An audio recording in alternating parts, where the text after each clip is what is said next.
welcome to the free market. It's full of irrational actors who don't know everything. And that's true. And unfortunately, that gives you the, I mean, you have, Mayor Bloomberg saying that you're an irrational actor for wanting to have a big gulp. And so therefore, we're going to stop you in your own interest. If only you knew what we knew about big gulps, you would not want one. So we're going to stop you. And that kind of logic to me doesn't make any sense.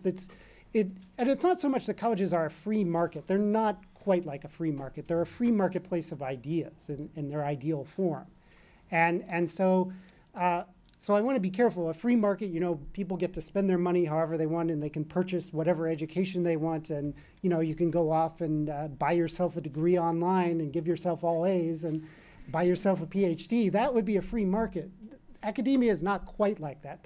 It is important to have academic standards, and that's one of the great problems in academia has been the lowering of academic standards over the years. And part of that is because it's become more like a marketplace, more like where adjuncts feel like they have to appease their students or they'll get fired. And sometimes that means teaching well. More often it means giving students easy grades and easy classes. And so we have to be careful not to think of higher education necessarily as a free market where your money determines everything, but as a marketplace of ideas where we try and provide a model to the rest of society for free and open debate. That's the best thing I think we can have for a university. Two things. There were two polls that got reported separately that I'm tempted to connect. The one is students becoming more liberal after 4 years of college. The other is students leaving college knowing less history and civics than they did 4 years earlier. It's real tempting to connect them, but that's not where I'm going.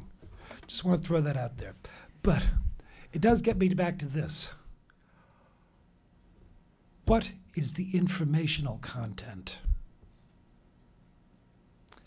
It's not a college story, but when my stepson was in high school, he actually had an assignment, and this kind of thing actually does occur in college. Make your own constitution.